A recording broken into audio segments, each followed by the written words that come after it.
تو ابھی وہ ہل ہی رہی تھی جب اللہ کے نبی واپس آ گئے. تو گویا اس سے پتہ یہ چلا کہ کچھ وقت کے لیے اللہ نے گویا ساری دنیا کے نظام کو یعنی کہ وقت کو روک دیا تھا. اور یہ اللہ کے نبی صلی اللہ علیہ وسلم نے اتنا بڑا سفر کچھ ہی لمحوں میں اللہ کے حکم سے طے کیا ہے. اس کے بعد اللہ کے نبی صلی اللہ علیہ وسلم نے اگلی صبح جب آپ کے صحابہ اکرام رضی اللہ تعالیٰ عنہم مجمعین کو یہ بات بتائی تو وہ گویا آپ تو جانتے ہیں کہ کوئی بھی بات ہو بالکل تیزی سے پہنچ جاتی تھی کفار و مشرکین تک. تو کفار و مشرکین اللہ کے نبی صلی اللہ علیہ وسلم کو طرح طریقے سے تانے دینے لگے, طرح طرح سے انہوں نے باتیں بنانی شروع کر دی. اب تک تو یہ صرف اللہ کو یعنی کہ اللہ کے نبی ہونے کا دعویٰ کرتے تھے, اب آسمانوں پر جانے کی بھی باتیں کرتے ہیں. الگ الگ طریقے کی انہوں نے باتیں کرنا شروع کر دی. تو اللہ کے نبی صلی اللہ علیہ وسلم نے فرمایا تھا کہ فلاں قافلہ ہے جس سے میری ملاقات ہوئی تھی, اور اللہ کے نبی صلی اللہ علیہ وسلم نے فرمایا تھا کہ وہ اس دن تک پہنچ جائے گا. تقریباً آپ سمجھنے کے اعتبار سے سمجھیں کہ بدھ کے روز تک وہ پہنچ جائے گا.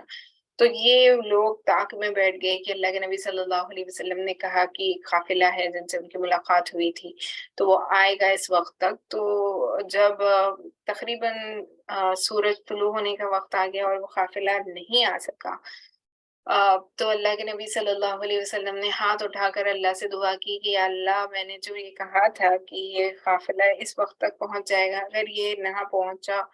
تو پھر یہ گویا کفار و مشرکین میری بات کو جھٹلائیں گے. ویسے تو وہ جھٹلاتے ہی تھے لیکن آپ کی بات ہمیشہ سچی ہوتی ہے نا, تو اس کو وہ نہیں غلط نہیں ہونا چاہیے. تو اسی لیے اللہ نے کیا کیا کہ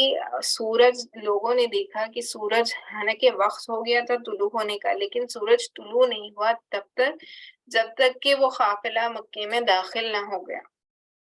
وہ مکہ قافلے میں جو قافلہ تھا وہ مکے میں جب داخل ہوا اسی کے بعد ہی سورج جو ہے وہ طلوع ہوا ہے. تو اللہ کے نبی صلی اللہ علیہ وسلم کی بات بھی سچی ہو گئی. اس کے باوجود بھی وہ کفار و مشرکین نے اللہ کے نبی صلی اللہ علیہ وسلم کے اس واقعے کو سچا نہیں مانا, اور گویا اللہ کے نبی صلی اللہ علیہ وسلم نے جو بھی اس قافلے کے بارے میں بتایا تھا اس قافلے والوں سے انہوں نے جب دریافت کیا تو وہ ساری باتیں سچی تھی.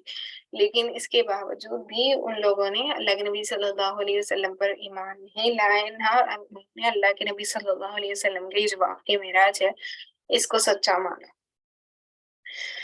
تو اللہ کے نبی صلی اللہ علیہ وسلم نے ساری باتیں بتائیں, جیسے کہ اگر آپ نے لاسٹ والی نشست نہیں سنی ہے تو آپ اس کو پلیز سنیں, کیونکہ اس میں ان لوگوں کا ذکر آیا ہے جن کو اللہ کے نبی صلی اللہ علیہ وسلم نے اس رات میں دیکھا تھا, جن کو الگ الگ طریقے سے عذاب ہو رہا تھا. 9 طریقے کے یہ لوگ ہیں جن کی ڈیٹیلڈ حدیث ہے جو میں نے لاسٹ سیشن میں کور کی تھی. تو آپ پلیز اس کو دیکھیں, اس میں بہت ساری عبرتناک چیزیں ہیں جو ہمارے لیے اہم ہے جاننا اور سمجھنا. تو اس کے بعد ہم چند ایک چیزیں دیکھ لیتے ہیں کہ اللہ کے نبی صلی اللہ علیہ وسلم کی یہ جو معراج النبی صلی اللہ علیہ وسلم پیش آئی, اس سے ہمارے لیے سیکھنے اور جاننے کے لیے اور ہمارے لیے کیا پاورفل لیسنز ہیں جس کو ہم اپنی زندگیوں میں امپلیمنٹ کر سکتے ہیں. تو سب سے پہلی چیز تو یہ ہے کہ ہمیں یقین کرنا ہے کہ اللہ کی ذات کے لیے اور اللہ کے نبی صلی اللہ علیہ وسلم کی ذات مبارک کے لیے کوئی بھی چیز امپاسبل نہیں ہے. یعنی کہ we have to believe in the possibility of impossible. یعنی کہ آپ اگر تصور کے اعتبار سے سوچیں تو یہ جو واقعہ معراج ہے یہ آپ کی سمجھ سے پرے ہے نا کہ کوئی انسان مسجد الحرم سے مسجد الاقصی کیسے جا سکتا ہے اتنے کم ٹائم میں. آج بھی اگر فلائٹ سے بھی کسی کو جانا ہوگا تو تقریباً 2 گھنٹے کے قریب اس کو سفر لگ جائے گا نا. تو یہ کس طریقے سے اللہ کے نبی صلی اللہ علیہ وسلم نے اتنے کم وقت میں اس کو پورا کیا ہے. لیکن ہمیں اپنے دلوں سے اس کو یقین کرنا ہے کہ اللہ سبحانہ وتعالیٰ نے قرآن مجید میں فرمایا ہے سبحان الذی اسری بعبدہ لیلا من المسجد الحرام الى المسجد الاقصى الذی بارکنا حولہ لنری من آیاتنا انہ هو السمیع البصیر. یعنی کہ exalted is he who took his servant by night from Masjid al-Haram to Masjid al-Aqsa. یہاں پہ اللہ نے ٹیسٹیفائی کر دیا کہ اللہ کے نبی صلی اللہ علیہ وسلم کو اللہ نے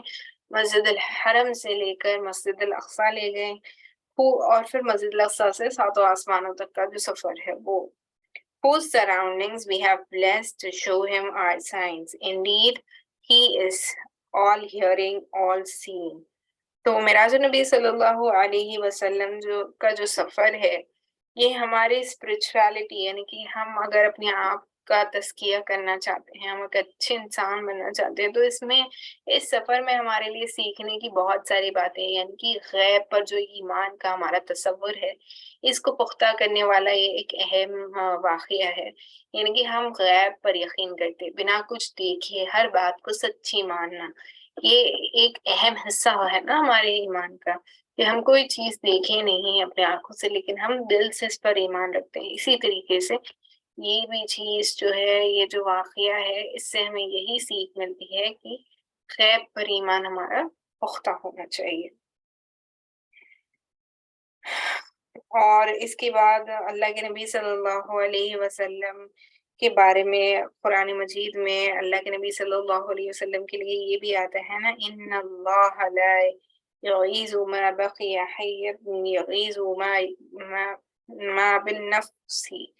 وَإِذَا أَرْوَسَ بِقَوْمِ سُوءًا فَلَا مَرَّدَ لَهُ وَمَا لَهُ مِن دُونِ مِن وَالٍ. یعنی کہ indeed Allah will not change the condition of the people until they change what is within themselves. And when Allah intends for people ill, there is no repelling it, and there is not for them besides him any patron. یعنی کہ اللہ سبحانہ وتعالیٰ جب تک کسی کا حال نہیں بدلتے، جب تک وہ خود اپنے آپ کو بدلنے کے لیے کوئی کوشش نہ کرے. اور پھر اللہ سبحانہ وتعالیٰ اگر کسی کے لیے کوئی برائی کا ارادہ کر لے، تو کوئی ساری دنیا اس کے ساتھ کیوں نہ ہو، پھر وہ اللہ کے خلاف جا ہی نہیں سکتی، اور نہ کوئی اس کی مدد کر سکتا ہے. اور پھر اللہ سبحانہ و تعالیٰ کے ساتھ کوئی شریک نہیں ہے. تو سب سے پہلی سیکھ ہمیں اس واقعے سے کیا ملی؟ یہ ملی کہ ہمیں غیب پر ایمان کو پختہ رکھنا ہے، یعنی کہ جو بنا دیکھے، بنا ہم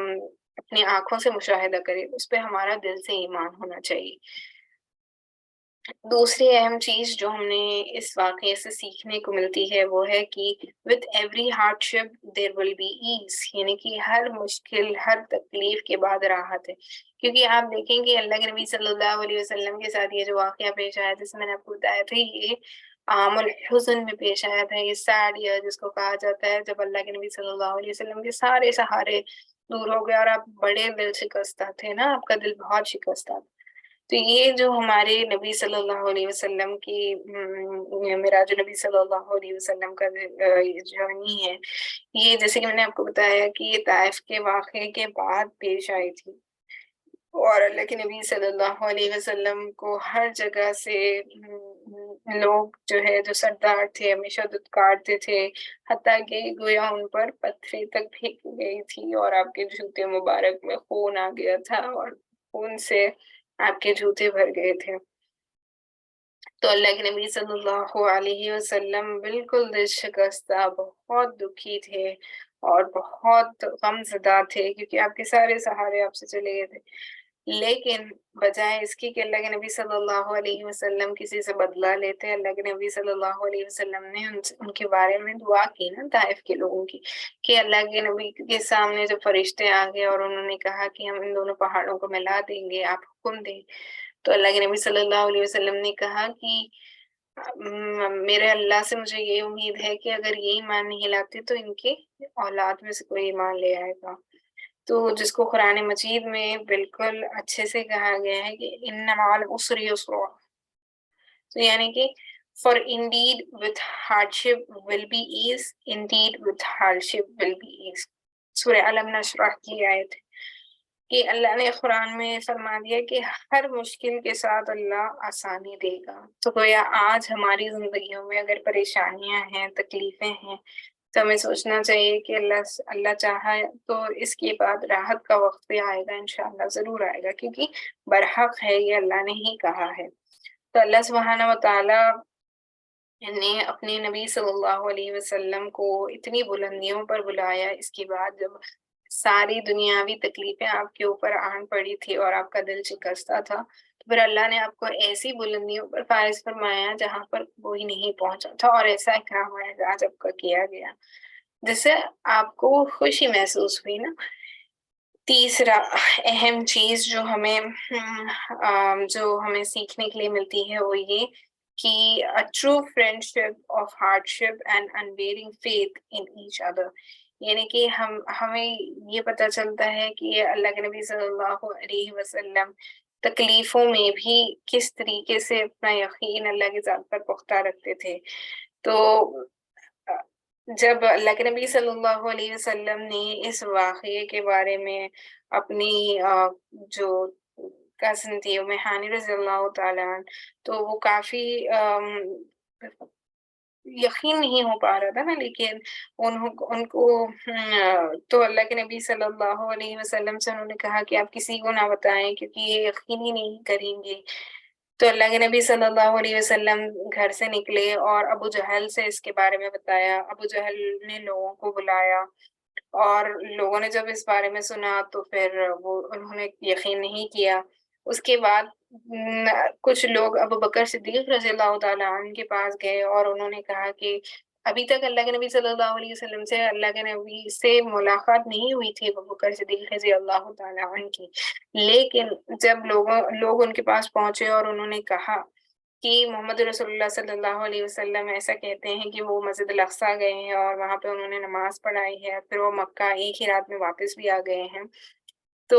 لوگ یہ سوچتے تھے کہ ابو بکر صدیق رضی اللہ تعالیٰ عنہ بھی ان کو جیسے شاکڈ ہے، سرپرائزڈ ہے اور وہ جیسا ڈینائی کر رہے ہیں ویسے ہی ان کا بھی ریاکشن ہوگا، وہ یہ ایکسپیکٹ کر رہے تھے۔ لیکن جب ابو بکر صدیق رضی اللہ تعالیٰ عنہ نے سنا کہ آئی بلیو، اگر انہوں نے یہ کہا ہے تو انہوں نے سچ کہا ہوگا، میں ان کی بات پر ایمان رکھتا ہوں کہ انہوں نے جو بتایا وہ سچ ہوگا، تو انہوں نے کوشچن نہیں کیا۔ He did not question Prophet Muhammad صلی اللہ علیہ وسلم or doubt whether he was telling truth، وہ سچ کہہ رہے ہیں یا نہیں اس بات پر انہیں کوئی دو رائے نہیں تھی۔ ابو بکر صدیق رضی اللہ تعالیٰ عنہ جانتے تھے کہ اللہ کے نبی صلی اللہ علیہ وسلم کی ذات مبارک جو ہے، ان کا کیریکٹر جو صادق ہے، جو امین ہے، جو کبھی جھوٹ نہیں بولتے، تو اللہ کے نبی صلی اللہ علیہ وسلم کی ان کیریکٹرسٹکس کو قرآن نے بھی بڑی بیوٹیفلی مینشن کیا ہے، یعنی کہ لَقَدْ كَانَ لَكُمْ فِي رَسُولِ اللَّهِ أُسْوَةٌ حَسَنَةٌ لِمَنْ كَانَ يَرْجُو اللَّهَ وَلِيَّ الْآخِرِينَ وَالذَّاكِرِينَ اللَّهَ كَثِيرًا، یعنی کہ there has certainly been for you in the messenger of Allah an exalted pattern for anyone whose hope is in Allah and the last day and who remembers Allah often، یعنی کہ یہاں اس آیت سے یہ پتا چلا کہ اگر آپ کسی میں اپنے آپ کو مطلب کسی کی طرح اپنے آپ کو بنانا چاہتے ہیں تو آپ کو بہترین اگزامپل ہے آپ کے نبی صلی اللہ علیہ وسلم۔ آپ کی زندگی، آپ کا اسوہ، آپ کی ہر ایک چیز جو ہے وہ قابل تعریف ہے، تو اگر آپ کسی کے جیسے بننا چاہتے ہیں تو ہمیں چاہیے کہ ہم اپنے نبی کریم صلی اللہ علیہ وسلم کی طرح بنے نا۔ اسی لیے قرآن میں بھی فرمایا گیا کہ اگر آپ اپنے آپ کو فلاح پانے والے چاہتے ہیں تو آپ اللہ کے نبی کی صلی اللہ علیہ وسلم کے بتائے ہوئے راستے پر چلیں۔ ان کے بارے میں بتایا جا رہا ہے جن کو یقین ہے آخرت پر اور قیامت کے آنے پر، تو اور جو اللہ کو یاد رکھتے ہیں ان سبھی لوگوں کے لیے یہ بتایا گیا ہے کہ ہمیں اللہ کے نبی صلی اللہ علیہ وسلم کو اپنا اسوہ مان کر چلنا ہے۔ تو آپ دیکھیں کہ کتنی بیوٹیفل یہ فرینڈشپ تھی کہ اللہ کے نبی صلی اللہ علیہ وسلم سے ابو بکر صدیق رضی اللہ تعالیٰ عنہ ابھی ملے بھی نہیں تھے، لیکن جب لوگوں سے بھی ان کے بارے میں کوئی بات پہنچی تو انہوں نے کہا کہ میں دل سے یقین کرتا ہوں کہ اللہ کے نبی صلی اللہ علیہ وسلم نے جو بات کہی ہے وہ سچ ہوگی۔ And so basically Abu Bakr رضی اللہ تعالیٰ عنہ showed us what it means to be a true friend and how to have ایمان، یعنی کہ اللہ کے نبی صلی اللہ علیہ وسلم پر کس طریقے سے ایمان ہونا چاہیے اور اللہ سبحانہ و تعالیٰ کی ذات سے بنا اپنی آنکھوں سے دیکھے، بنا یہاں تک کہ اللہ کے نبی صلی اللہ علیہ وسلم کی خود زبان مبارک سے بھی براہ راست انہوں نے پہلے نہیں سنا تھا، لوگوں سے پہلے سنا، کہ آپ کے جو دوست ہیں اللہ کے نبی صلی اللہ علیہ وسلم ایسے ایسے فرمائے، تو انہوں نے کہا کہ اگر وہ کہہ رہے ہیں تو بالکل سچ ہوگا۔ تو یہ آپ دیکھیں کہ کتنی بیوٹیفل ان کی فرینڈشپ رہی ہوگی۔ چوتھی اہم چیز جو بہت اہم ہے ہمارے لیے، وہ ہے کہ 5 بار اللہ سبحانہ و تعالیٰ ہمیں یہ موقع دیتے ہیں کہ ہم فلاح پالیں۔ تو the success that you see، جس کو ہم دنیا میں ڈھونڈ رہے ہوتے ہیں نا، کہ جو کامیابی ہم ڈھونڈ رہے ہوتے ہیں، وہ ہمیں 5 دفعہ ہر روز 5 دفعہ ہمیں بلا رہی ہوتی ہے۔ تو جو 5 نمازیں ہمیں ہیں اللہ سبحانہ و تعالیٰ کی طرف سے، یہ گویا تحفے کے طور پر دی گئی تھی نا۔ تو اللہ کے نبی صلی اللہ علیہ وسلم کو یہ جبرائیل امین نے سکھایا کہ نماز کیسے پڑھیں۔ تو یہ جو نمازیں ہم پڑھتے ہیں یہ اتنی اہم اور ضروری ہیں، جیسے میں نے آپ کو پہلے بھی بتایا کہ جس طریقے سے اللہ کے نبی صلی اللہ علیہ وسلم کے لیے معراج ایک کلام کا ذریعہ تھا اللہ سے براہ راست، اسی طریقے سے بتایا جاتا ہے کہ نماز جو ہے وہ مومن کا معراج ہے نا۔ تو نماز پڑھنا اللہ سے گویا کلام کرنے کے لیے، ہمارے لیے کلام کرنے کا ذریعہ ہے۔ تو اللہ کے نبی صلی اللہ علیہ وسلم بار بار جب وہ آسمانوں پر جاتے، یعنی کہ اللہ کے پاس جاتے اور تخفیف کراتے، تو اللہ کے نبی صلی اللہ علیہ وسلم آخر میں ہوا یہ نا کہ اللہ کے نبی صلی اللہ علیہ وسلم نے یہ کہہ دیا کہ میں نہیں اور تخفیف کرا سکتا، کیونکہ اللہ کے نبی صلی اللہ علیہ وسلم کو یہ ڈر تھا کہ ساری نمازیں ہی نہ چل جائیں، کیونکہ 5 بھی اگر کم ہو جاتی تو پھر کوئی نمازیں ہی باقی نہیں رہتی۔ تو گویا یہ جو موسیٰ علیہ السلام نے اللہ کے نبی صلی اللہ علیہ وسلم کو بار بار جو سجیشن دیے، یا گویا خود اپنی طور سے اپنی طرف سے نہیں بلکہ اللہ کے حکم سے ہی دیے ہیں۔ اور جب اللہ کے نبی صلی اللہ علیہ وسلم واپس جا رہے تھے، گویا ایک آواز سنائی دی جس نے کہا کہ یہ صحیح بخاری کی حدیث ہے کہ جس میں فرمایا جاتا ہے کہ جب اللہ کے نبی صلی اللہ علیہ وسلم واپس آ رہے ہوتے ہیں تب یہ آواز آتی ہے کہ I have passed my orders and have lessened the burden of my worshippers، یعنی کہ اللہ سبحانہ و تعالیٰ نے ہمیں نمازوں کا تحفہ دے دیا، اور جو 50 نمازیں ہوتی تو جو برڈن ہوتا اس کو بھی اللہ نے کم کر دیا۔ لیکن اللہ نے یہ فرما دیا ہے کہ اگر ہم 5 نمازیں بھی اپنے وقت پر اچھے سے پڑھیں گے تو انشاءاللہ اللہ تعالیٰ نے جو دعویٰ کر لیا تھا کہ 50 نمازوں کا ثواب ہوگا، تو اللہ ہمیں 50 نمازوں کا ثواب دیں گے۔ تو یہ جو میراکلس جرنی ہے اللہ کے نبی صلی اللہ علیہ وسلم کی، معراج نبی صلی اللہ علیہ وسلم، یہ ہمارے لیے بہت اس پر عقیدہ رکھنا، یعنی کہ یہ سچ ہے، یہ ہمارے لیے بہت اہم ہے۔ اور اس سے جیسے کہ میں نے آپ سے 4 اہم لیسنز جو ہمیں سیکھنے کے لیے ملتے ہیں اس کو بھی ڈسکس کر لیا ہے۔ تو یہ ہمیں سمجھاتا ہے کہ اللہ سبحانہ و تعالیٰ کی ذات پر ہمیشہ بھروسہ رکھیں، خیر پر ہمارا ایمان کس طریقے سے پختہ ہونا چاہیے، اور ہماری جو نمازیں ہیں یہ ہمارے لیے براہ راست اللہ سے کلام کرنے کا اور اللہ سے نعمتیں مانگنے کا ذریعہ ہے، اور یہ ہمارا ڈائریکٹ کانٹیکٹ ہے جو کوئی چھین نہیں سکتا نا۔ تو اللہ سے ہم ہمیشہ اپنی نمازوں کو بہتر کرنے کے لیے بھی دعا کریں اور اپنی نمازوں کو بہتر کرنے کی کوشش بھی کریں۔ تو ہم سے اللہ نے بالکل جو ہماری 5 ہی نمازیں ہیں، تو ہماری یہ جو 24 گھنٹے والی زندگی ہے، اس میں سے گویا مشکل سے مشکل اگر آپ بہت اچھی طریقے سے بھی اگر نماز پڑھتے ہوں گے تو ساری نمازوں کا بھی ملا کر میں کہہ رہی ہوں 5 وقت کی نمازیں ملا کر بھی آدھا گھنٹہ، اگر نمازوں کے وقت کو 5 نمازوں کے بھی ملا لیں تو گویا آدھا گھنٹہ یا 40 منٹ سے زیادہ تو آئی ڈونٹ تھنک کہ صرف فرض نمازیں جو ہیں ان کے بارے میں بتائیں پڑھنے کے لیے کسی کو لگتا ہوگا۔ تو ہم اتنی نماز کے لیے بھی کیا اپنا زندگیوں میں سے وقت نہیں نکال سکتے کہ ہم اللہ کے سامنے عبادت کرنے کے لیے حاضر ہو اس وقت؟ اور گویا یہ نہ سمجھیں کہ جب آپ نماز پڑھتے ہیں تو یعنی کہ میں یہ بتا رہی تھی کہ سمجھیں آپ فجر پڑھ لیے اور ظہر آپ سے مس ہو گئی، تو آپ یہ نہ سمجھیں کہ ظہر آپ سے مس ہو گئی۔ گویا بتاتے ہیں بڑے کہ اللہ ہی نے یہ نہیں چاہا کہ آپ اللہ کے سامنے حاضر ہو، تو آپ کو پھر سوچنی چاہیے کہ آپ سے کیا ایسا گناہ ہو گیا کہ اللہ نے آپ کو اپنے سامنے آنے سے بھی روک لیا نا۔ تو گویا جب نمازیں چھوٹ جاتی ہیں تو گویا اور توبہ اور استغفار کرنا اور نفل نمازوں میں اور بڑھوتی کرنی چاہیے، تاکہ ہم ہمیں فرمایا جاتا ہے نا کہ اگر بندے کی فرض نمازیں کم ہوئی تو اللہ سبحانہ و تعالیٰ نفل نمازوں سے اس کی تخفیف کریں گے، یعنی کہ اس کو کمی جو ہے وہ پوری کریں گے۔ تو ہمیں چاہیے کہ ہم اپنی نفل نمازوں کو بھی پڑھنے والے بنیں۔ اللہ سبحانہ و تعالیٰ سے یہ دعا ہے کہ ہمیں استقامت نصیب فرمائے، گناہوں سے بچنے کی توفیق نصیب فرمائے، ہمیں اندھیروں سے روشنی کی طرف لے جائے اور ڈر خوف سے بچائے، اور اللہ سبحانہ و تعالیٰ ہم سب کے دلوں کو اللہ کے نبی صلی اللہ علیہ وسلم کی محبت سے اور اللہ کی محبت سے منور فرمائے۔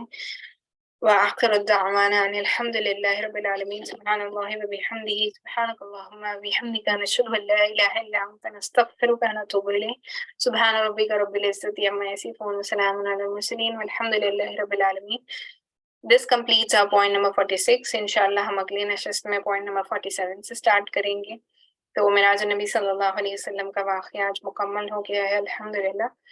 آپ سے گزارش ہے کہ آپ اگلے ہفتے سیٹرڈے سیرت النبی صلی اللہ علیہ وسلم کی کلاس میں جوائن کریں اور سنڈے عقیدے کی کلاس میں جوائن کریں۔ انشاءاللہ اللہ نے چاہا تو ہم اسی وقت پر ان کلاسز کو کنڈکٹ کریں گے، اور اللہ سے یہ امید ہے کہ اس مجلس کو ہمارے لیے مغفرت کا سبب بنائے اور ہم سب کے لیے براہ راست اس کو جنت کا ذریعہ بنائے۔ وآخر الدعوانا ان الحمد للہ رب العالمین۔ سبحان اللہ وبحمدہ، سبحانک اللہم وبحمدک، نشہد ان لا الہ الا انت، نستغفرک ونتوب الیک۔ سبحان ربک رب العزۃ عما یصفون، وسلام علی المرسلین، الحمد للہ رب العالمین۔